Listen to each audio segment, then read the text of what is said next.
We did interviews. She had students in her class do interviews with Valley seniors. Do you remember that? Oh, yeah. Right. I've So had, yeah. So I collaborated with her on doing that project and put together a book. I don't know if you ever got a copy of the book. No. Oh. Well, the books are all distributed and were at the time. This was 8, 9, 10 years ago, I think. And Maybe I could get a copy. Paul could. well, I know who has a copy. I mean, Oh. I gave a copy to Owen Clapp, who's doing all of his stuff. So he has a copy of it, and Oh, he's good. going to put it in the and he's going to put it online also. So what we did, if you remember, each student interviewed a senior. We listed people, and some of us are no longer with us; they're gone. But and then they wrote up what they had talked about. We took pictures of every one of the seniors, and then we had a show at the community center. We framed the pictures, we had the essays, and we invited everybody to come. So the book I did it 2 years in a row. One book was bound the first year. The second year, I think we didn't have the funding to create another. Whoops. What did I do, Paul? I knocked something. Oh, Paul. Oh no. Oh, okay. Oh, never mind. I see. It's just. Oh, it's through Yeah, there. it's okay. Is that Okay. Yeah, that's fine. I guess that's all right. Yeah. So what are you going to ask me? Are you all ready, Paul? We're ready. You're all ready? How's your husband, by the way? I've been thinking. I haven't seen much of him lately. Oh, he doesn't come to the center for he wants to eat at home. He won't. He had lunch there once, and he said no. No. I mean, I haven't seen him around it. He does. He stays home. He stays as home. long as he's doing his artwork. Great. He's happy, and he can wander on our 23 acres. I mean, he's happy as a clam. That's it. Okay. He does not. So this is a stays home. beautiful job you've done creating this amazing museum.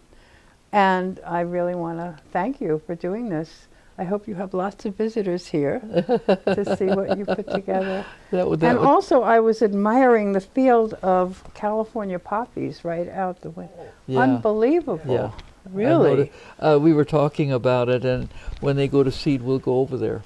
And we're going to be collecting some seed. It's right there, Paul. It's just right there.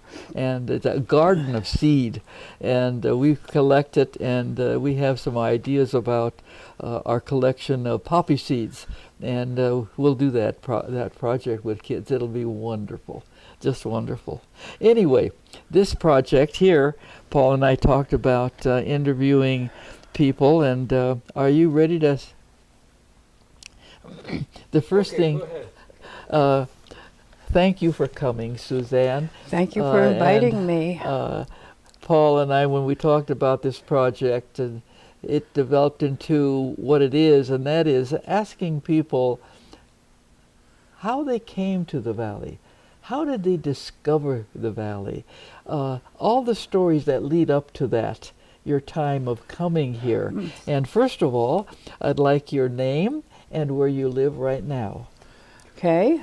My name is Suzanne Sadowsky, and I'm living in Forest Knolls right now. Oh, okay, in Forest Knolls. Uh-huh. All right. I have a house in Woodacre. Okay. Oh. And my daughter lives in that house with her. Oh. And So family is here. oh, yeah. That's really a very important thing for me, and I know for you as well. Yes. To have a benefit of being with your children and various generations of people here in the valley. No, that's absolutely right, and you obviously feel as strongly as we do about that. So, what brought you here? How did you discover the San Geronimo Valley? It was a discovery. I'll tell you. Okay, so I had been working for the United States Department of Labor, the Bureau of Labor Statistics. I had started working for that agency in New York right out of college, and then I moved to, after a few years, I got a job with the same agency, a promotion in Los Angeles. So I moved to LA from New York in 1968, And in 1975 was when I moved up north. By that time, I was married, and I had my daughter, Heather, who you know. She was not quite 2. And I was a promotion to Assistant Regional Commissioner of the Bureau of Labor Statistics in the San Francisco Regional Office. So I came up here. We had a small Toyota, and packed everything that we could in the car and shipped everything else, and was looking for a place to live. I had been back and forth to San Francisco many times because of the regional office and the field office and meetings that had to happen. So I knew the area, and I knew I wanted to live north of the Golden Gate Bridge rather than in the southern part of the So I couldn't find any place, and it was really way too expensive for me to move to Sausalito or Mill Valley, which was closer to my commute downtown to the Civic Center.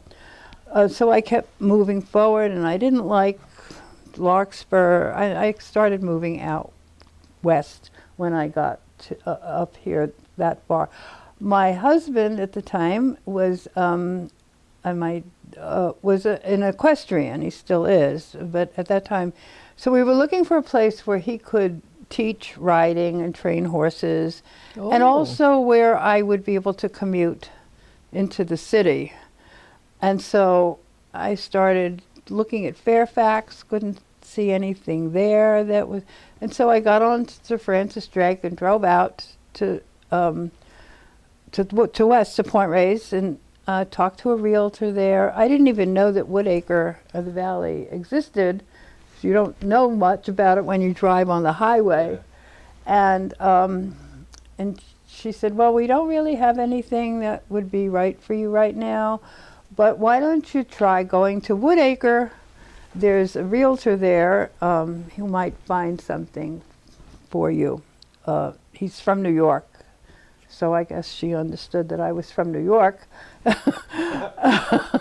So and there was a little realty office right near the Woodacre post office, you know where that is, and so I didn't have, I was working as a federal employee. I had a good job, but even then, housing prices were, I could just manage it, but it was a little bit tough. I got a small little loan from my brother to help with the down payment, and I signed a contract for a house that was it had been a new house. It was new, but it wasn't selling. There was a depression, a recession, and things just weren't selling. And so I bought the house, and then so that's what brought me here. I came here to find a place for me and my family, a place to work where I could afford to live, that suited all of us, and it was the most wonderful decision I ever made in my life, because it is an extraordinary community, nothing like the Valley, any place that I've ever seen, and people recognize the amazing community that we have, and the community is not just a place. The community is a group of people who come together to try to make the best life that they can, and to protect one another and protect the environment, and to be able to I when I think a lot about housing, because I'm very involved in the San Geronimo Valley Affordable Housing Situation, and I know that for the people who have come here, who have created what we have, what you have created, what other people have created, are people who don't necessarily have a lot of money, but they have a lot of richness in their ability to be creative and to be caring.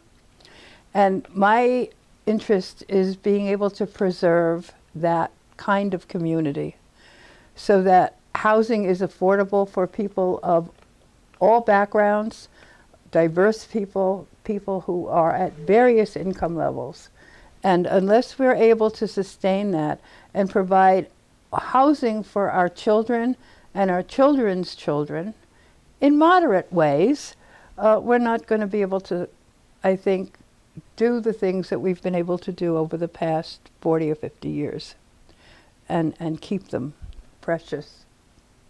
So that's my story about how I came to the Valley. Mm-hmm. I would like to see much more diversity in the Valley. You'd like to see what? Much more diversity. Oh, yes. Mm-hmm. Yeah, which we have one of the most segregated counties in the state, and the Valley is more segregated than other places in any other place in Marin County. And so we need to be able to continue to do the work that we've been doing. Mm-hmm. So that's what brought me to the Valley. That's what keeps me here. I want to age in place. I want our children to be able to benefit from the wisdom of people like you and other people. And so I want them to understand what we've been doing and want them to learn from it. And I think we've done a really extraordinary job so far. Mm-hmm. Good. Well, and thank you for all that you do and all you have done, Jean. You're welcome. So after I got here, I started working and commuting into the city. I would leave really early in the morning so I could get back in time for Heather while she was growing up. But I missed those times because I needed to travel for my job. And so I missed being with her on a steady every single day, until I was able to retire from my federal job. When I turned 55, I retired on my birthday, which was... I didn't know that. November 30th, 1990, after 34 years working for the federal government. And then I became much more engaged and involved in the community. I was able to do that. Yeah. And so I've been on the board of the West Marin Senior Services, the Coastal Health Alliance, Community Center, of course. I was on the board of the Marin Interfaith Council. And one of the things that I did after I had retired was to say, there's a Catholic church here, there's a Protestant church, there's Spirit Rock Buddhists, and there's nothing locally for Jewish people to come together and congregate. And so I talked to a few other people, and I put a little note in Ridgeline, Stone Soup, in February of 1992. And I said, thinking about forming a Jewish congregation in the San Geronimo Valley, and if you're interested, give me a call. And that was the beginning of Gan Halev, the Jewish congregation, which is now 30 years old.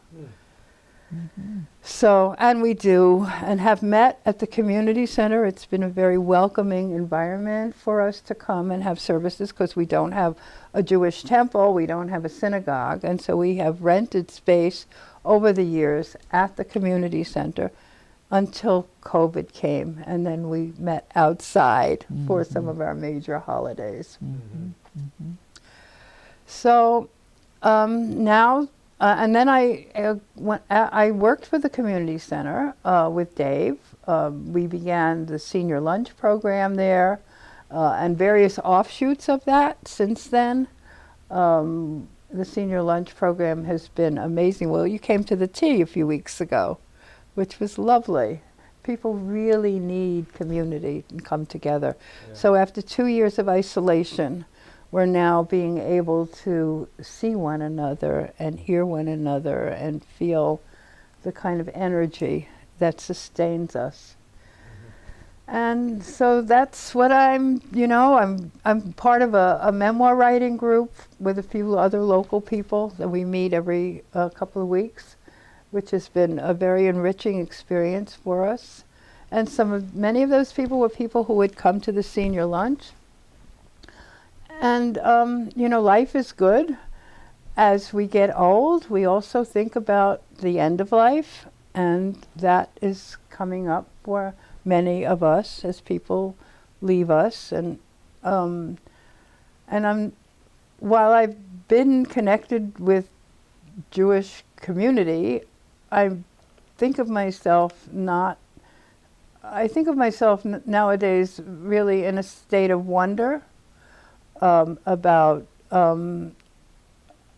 life in general and finding meaning in life and looking to the next few years of how I can really have as much and give as much of what I have to offer, and to really do a sense of understanding that which is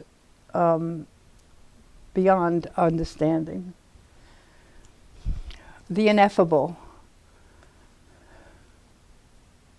Well, on that note, I think that's a great. good way to finish, Paul. Wonderful. That's good. Thank you very much. Thank you very much for Thank inviting me. you. And thank you Really again nice. for all of you, the work All that right. you do. All right.